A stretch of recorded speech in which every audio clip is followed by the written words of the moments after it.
Hello, everybody. I'm Deb Coviello of Illumination Partners, and I just want to thank you for joining me today. If you've been following me, each Wednesday we do drop in CEO live talk with either myself or a special guest. But this week I wanted to talk to you directly.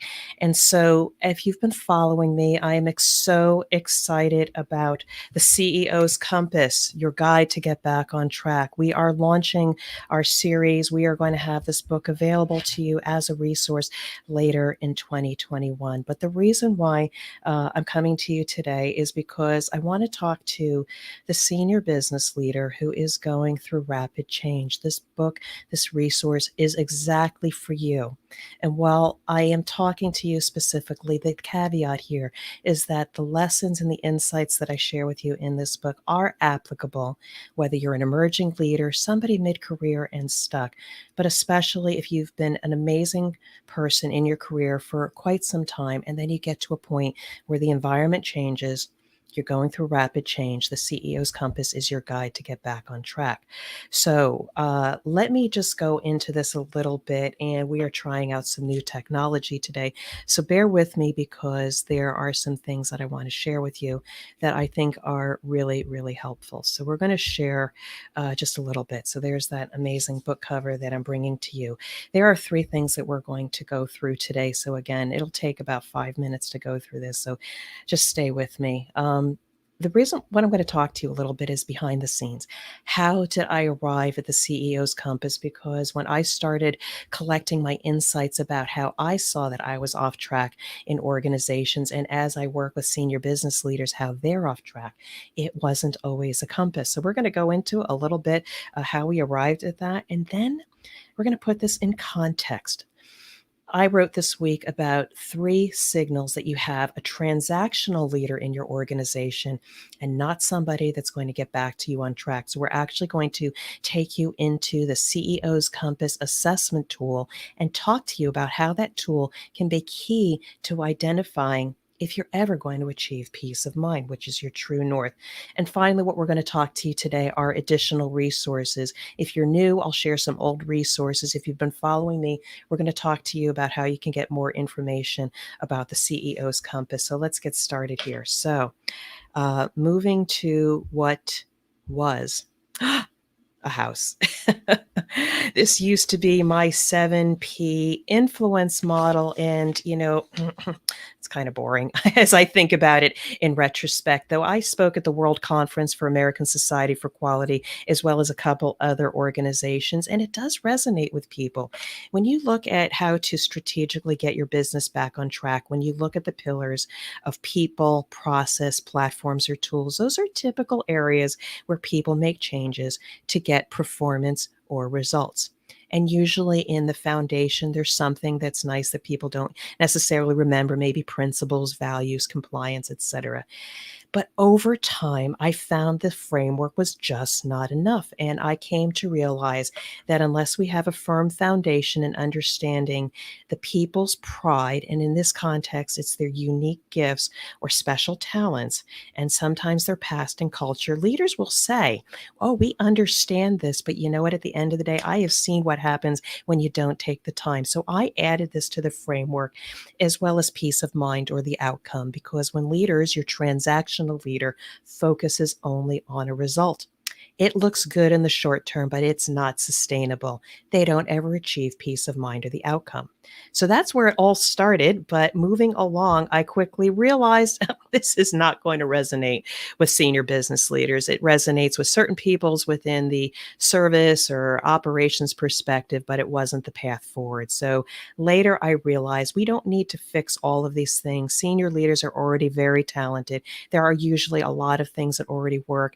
Sometimes if you're off track, you just need a compass to get back on track. And so it was with that I realized that the CEO's Compass was also synonymous with the assessment that my organization does when we drop into your organization and try to determine where you're off track to get you back to peace of mind.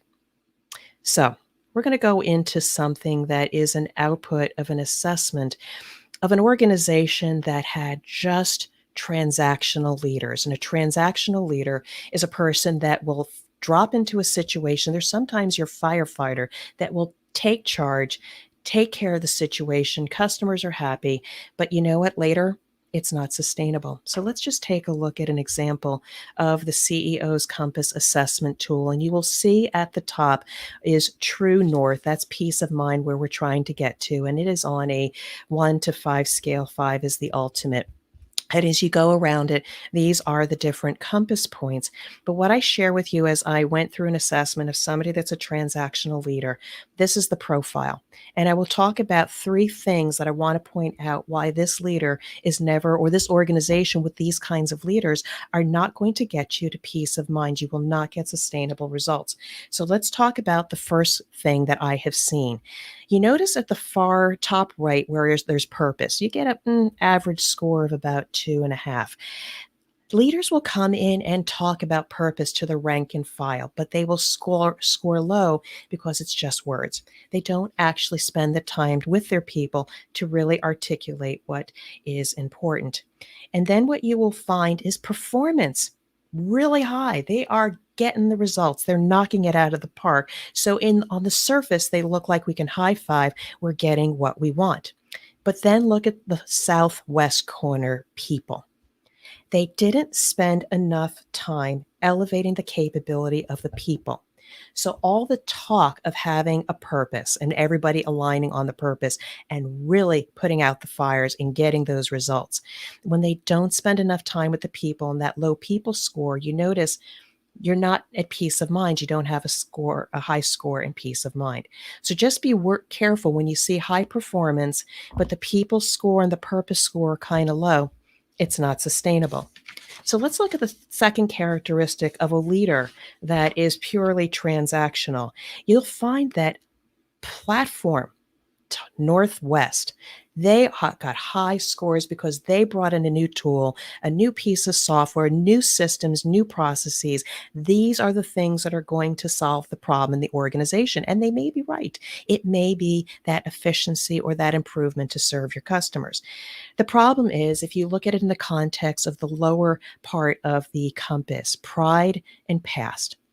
This is the interaction with your people to understand what's the rich culture they bring forward and building trust because you took the time to understand that, and the pride, treasuring the intellectual property. And I use this purposely, not just their subject matter expertise, but their intellectual property that they bring forth that you may or may not be currently using. We skip those things. You see that we've got low scores in these places, and it counterbalances the great performance you have in the platform. And the problem is that things look good for a while, but we rely on data. We rely on, changing conditions, changing customer requirements. And sometimes everything is not buttoned up.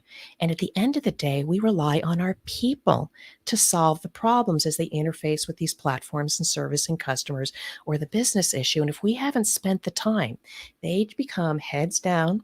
They are just a transaction, and you have not built, or this leader has not built the trust in the people that they got your back. They're going to help solve the issues and ultimately have peace of mind. You're going to be beating yourself against the wall because what looked like a good track to get on track, you didn't engage the people. So I'll pause there, and there's just one more point I want to talk about when you know that you have a transactional leader. You notice that process. Process is that activity where they spend time building high performance teams. I build trust. We go out on retreats. We hug each other. We do all of these things because we're going to build a high performance team. The problem with that is that you notice we have a low people score. You can coach teams to higher levels of performance and accountability and have a drumbeat, etc., in order to get those results. The problem is if you have not spent time building the capability of the people. Sometimes people, when you bring them in, they got mindset issues. They're not confident. They got limiting beliefs. They don't recognize their own talents. They don't recognize the talents in the other people. They only see conflict. If you pass go and just talk about team performance and you've not invested enough time in people and human development, that people score is going to detract from the process score and you're not going to get to peace of mind. So again, transactional leaders, they look great in the beginning, but that's not sustainable, and you're not going to get to peace of mind unless you start increasing the scores in the other areas. And so I'm passionate about this. This compass can be applied to so many people in what they do. It's a really great assessment tool, and it gives you a framework and recommendations on what you can do now and what you can do in the future to get back on track. Now, if you've enjoyed this, and thank you for staying with me all the way through here, there is so much more that I'm going to be sharing with you over the coming weeks. But if you want to learn more about the CEO's Compass, your guide to get back on track right after this broadcast, I'm going to put a link in the comments and other social media on how to get on the wait list so you can be the first to know about upcoming events and when this book is going to become available. We are also designing a mastermind course, an event that for the highly, I don't know, the leader that says, you know what, I want to engage in this process. I want to get back on track. I want my people to understand the approach. We're going to be having an event here where we're actually going to be training you on the materials as well as live coaching on your particular situation so you can take back actionable steps back to your organization. So stay tuned for that. But in the meantime, in addition to this resource, I do provide you the Drop-In CEO podcast that I would love for you to subscribe and follow that, because we are always providing you insights from leaders in industry that have done the work and have done some of the CEO's Compass, and it resonates with this brand. So I want to thank you so much. I know you can see me a little bit excited here. I am. The book just went through another editing cycle, just got off the phone with my book coach, and really excited to break through that barrier. My marketing person, we've got some amazing things coming up. Kudos and shout out to all the people that are partners in the background to bring you this great resource. So I do hope you leverage this. We start a conversation, you connect with me. I'm happy to jump on a 15-minute call with you just to talk through your particular situation and see how we can get you a compass and get you back on track. Deb Coviello from Illumination Partners, grateful for our time together. I do wish you continued success, and until we meet, I wish you well. Take care. Bye.